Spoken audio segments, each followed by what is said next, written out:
Welcome to Influential Entrepreneurs, bringing you interviews with elite business leaders and experts, sharing tips and strategies for elevating your business to the next level. Here's your host, Mike Saunders. Hello and welcome to this episode of Influential Entrepreneurs.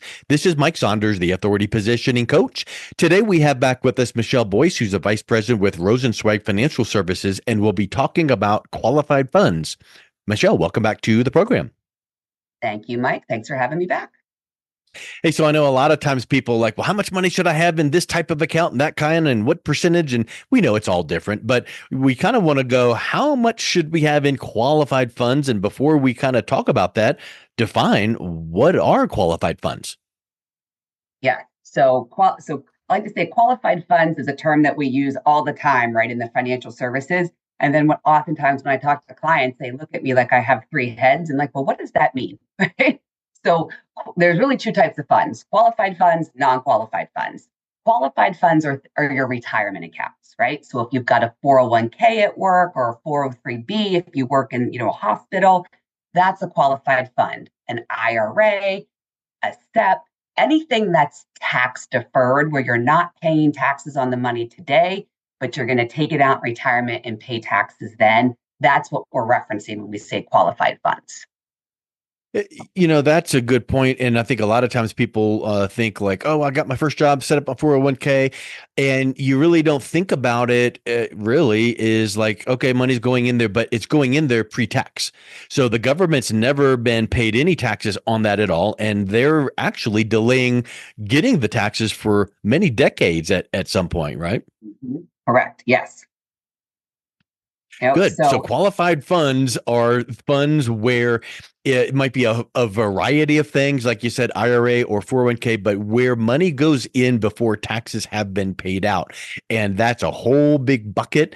And that's actually when you see research, I'm sure, where the government's like, okay, people that have this many gazillions of dollars in qualified funds, we need to start getting some money out of that.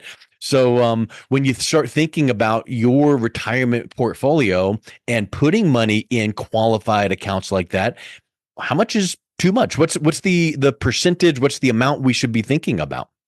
Yep.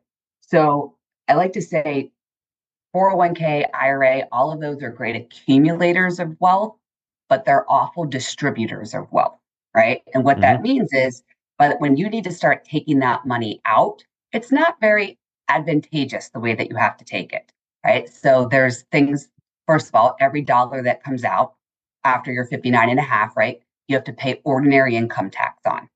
So, and that's whatever your tax bracket is at that time. So only thing we know to be true is change, right? And if you are deferring today when you're in the 20% bracket, you might be taken out at the 25% bracket. You don't know, right? So we want to use these different vehicles to save, but we don't want to save in there too much. And to getting, back to the question you asked, and because they might be saying, well, why? Why don't I want to save too much in there? And it's because when you get to retirement, right, and you have to start pulling that money out, you're paying the tax. But then even there becomes a point where the government says, well, hold on there. You've been deferring. You now have to start taking income out of your IRAs and 401ks and start paying the tax if you need it or not. And there's what we call required minimum distributions, or RMDs, right? So when that comes out, because in reality, that was instituted because the government, and they would probably never admit this, they're like, come on, we haven't gotten a dime of taxes from people for 20, 30, 40 years. We need to start getting some and make sure it's coming in. But talk a little bit about what these required minimum distributions actually are. Yes. So they're a forced distribution, and they're based off your age, but that's been a moving target, right? When I got into the industry, the RMD age was 70 and a half. Then it went to 72. As we are recording this today, it's 73, right? But then if you're born after 1960, it's moving to 75 in a year. So it's kind of a moving target, but it's the same story once you get there, right? Whatever your account value is at that point in time, there's a factor of how much you have to take out at that age. And it starts kind of low at like 3.5%, but then it increases each year.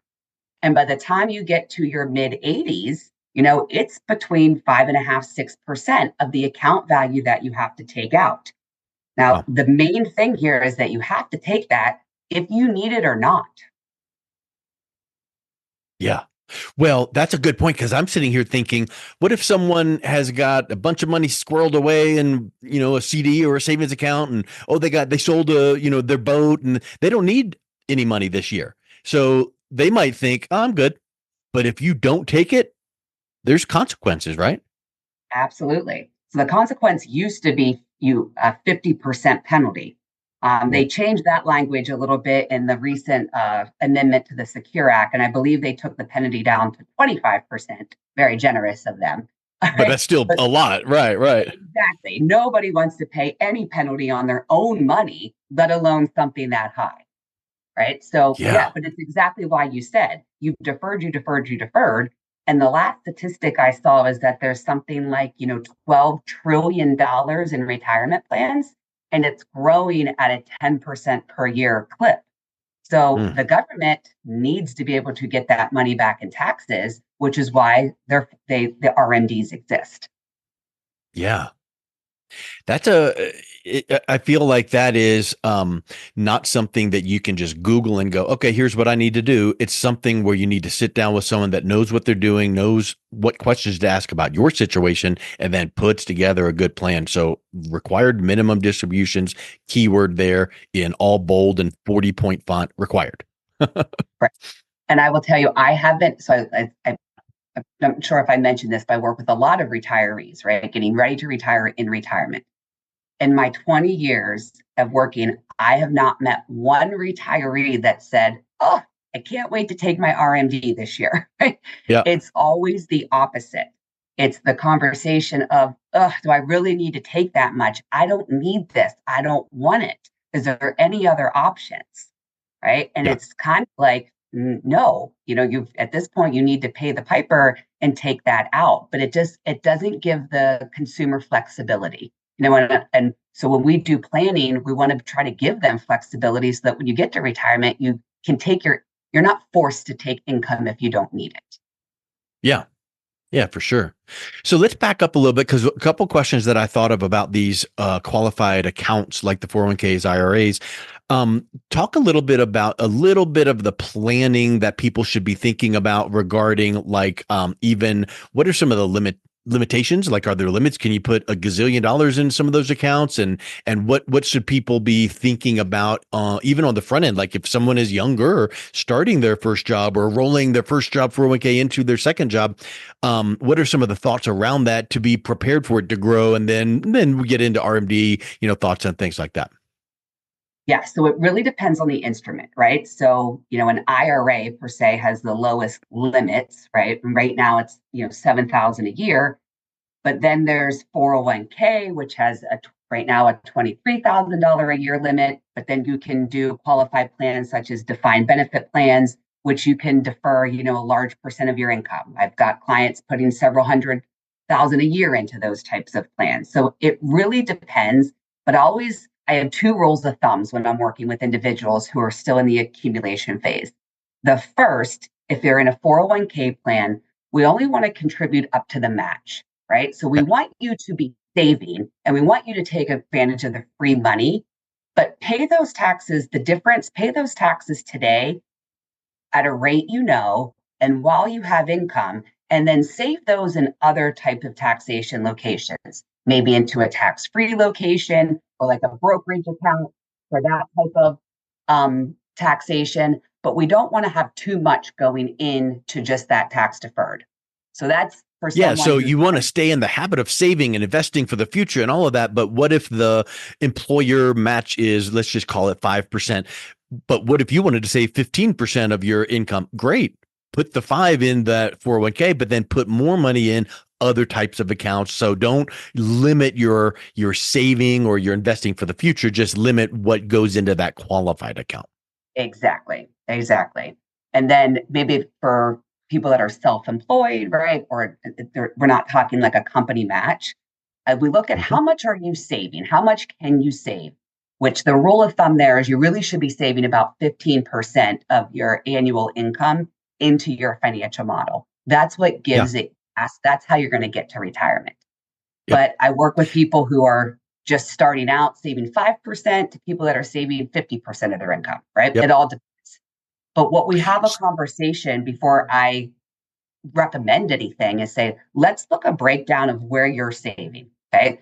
Because there's a concept that I like to show people called the tax triangle, right? So if you picture a triangle has 3 different points, right? Each of those points are a different type of taxation. There's tax deferred, like with qualified plans. There's tax free with like a Roth IRA. And then there's taxable, which is like a brokerage account. On your current savings level, what percent is going into each of those 3, right? And does it have balance? Most of the time it doesn't have balance, and most of it is into tax deferred. So I show them, we want to be able to get you to a place in retirement that you have the ability and flexibility to pull from different types of taxations. So we want to change your savings today to be a more equal split between the 3 different taxation buckets. Mm-hmm. That makes sense. Now, what about, I'm kind of trying to think, I like to think logistically, beginning of your career, do the things you were mentioning, and then it starts to grow. But before we get to RMDs, or when we get to RMDs, we need to start taking money out. So are there some ways to optimize withdrawing from these qualified funds? Because RMD percentages are a certain percent, and it's, we don't need to get into the numbers of that, but it still might mean that you sit down with a client and go, okay, we got to do this much for RMDs, but then also let's start moving money out of your qualified funds in this strategy. What are some ways to optimize that? Yes. So there's several different ways you can optimize that. First we do kind of projections and different modeling to say, okay, if you do it this way, what's your taxation look like? How much is left? How much did you get to enjoy? Then we can say, well, what if we start doing, Roth conversions along the way? Because that's now triggering that other tip of the tax triangle with the tax-free bucket. So they could do Roth conversions. And if you have a Roth IRA, there's no RMDs that are needed to be taken in the future. So that's one strategy that helps you reduce your RMDs throughout your life, which then reduces your taxes. Another strategy is just to accelerate the pay down of that IRA, right? So rather than waiting for the government to say, now you have to take it at 73 and you have to take X, what if we start taking it at 70, right? Age 70. And what if we take more than the RMD, right? 99% of the time, we end up paying less in taxes because we haven't let that compound, right? Because as the account compounds, the taxes compound, right? So I use financial modeling software to show these side-by-side analysis to individuals to say, hey, here's your current path. Here's how much you pay in taxes. And then we'll get into how much your kids pay in taxes. But if we do it this way, here's how much you save in taxes and how much more money you have left on your side of the balance sheet. That's a great point, because it kind of is perspective, like, hey, I want to accumulate as much as I can wisely. Then I want to have enough to make it to and through retirement. That's great. But then there comes a point where it's like, okay, I have done well and I've got plenty of money to make it to and through retirement times 2. I'm good. Now let's talk about leaving money to my heirs. So what happens if funds are left in those qualified accounts when you're transferring it to your heirs? Because I know, like you just mentioned there now becomes another aspect to be considering. Right. So I've heard a lot throughout my career, right? I'm not going to need that IRA. I'm just going to leave it for my kids, right? And prior to the end of 2019, it kind of worked, right? They still inherited and had to pay the tax over the course of their life, but it's what I call a quality problem, But when the Secure Act got passed, leaving an IRA to the next generation became the worst asset to leave.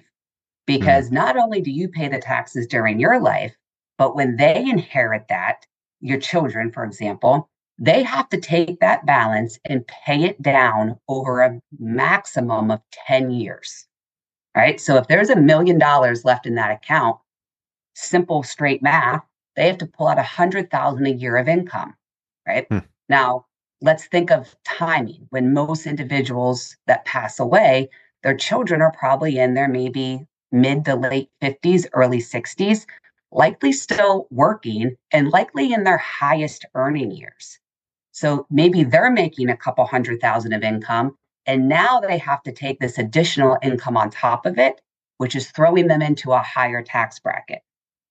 So now there's the amount that gets paid on the tax on generation two. When you add that to generation one, it's an astounding figure, right?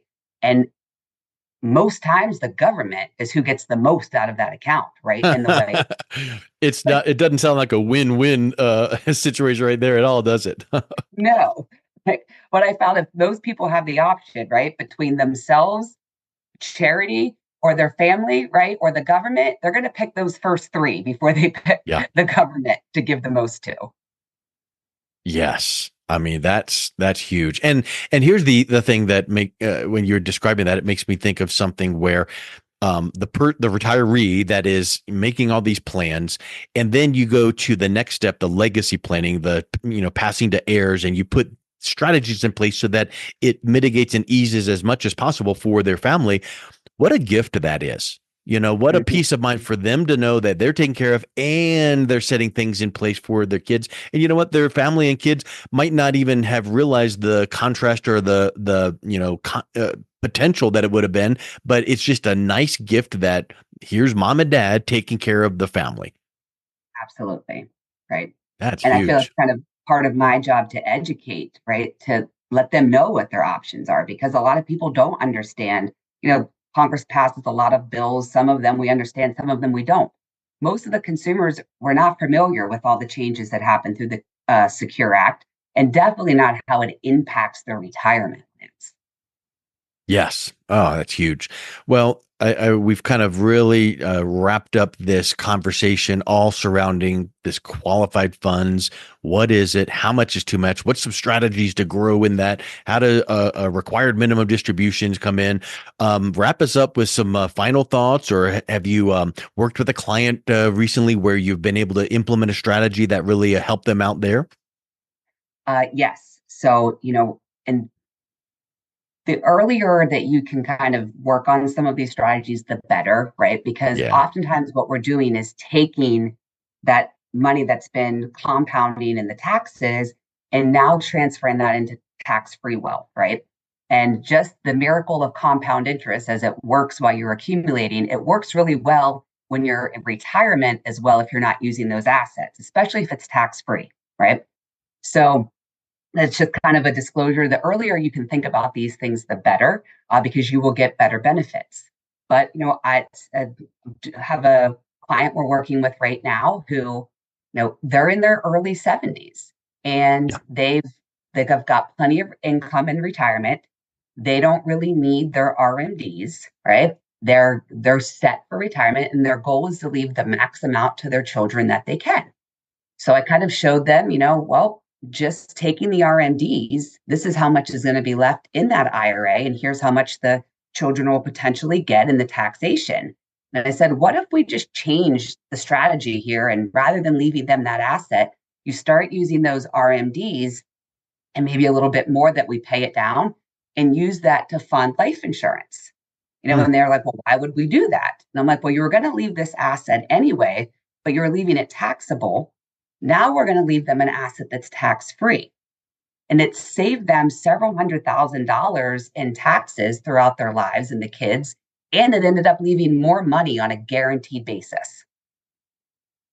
So they're like, well, this strategy seems to make a lot of sense. Yeah, I got to take the RMD anyway. I don't need it. What do I do with it? Oh, why don't I? Yeah, that's awesome. Yeah. So just I'll tell you, this has been.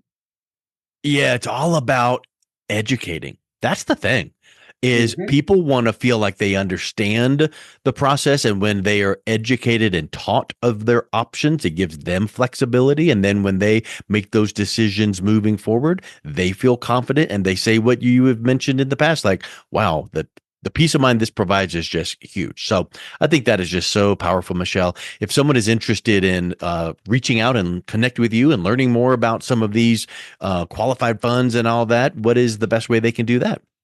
Yes, so they can look up our website, find me there. The address is www.rfsny.com. which is richardfranksamny.com.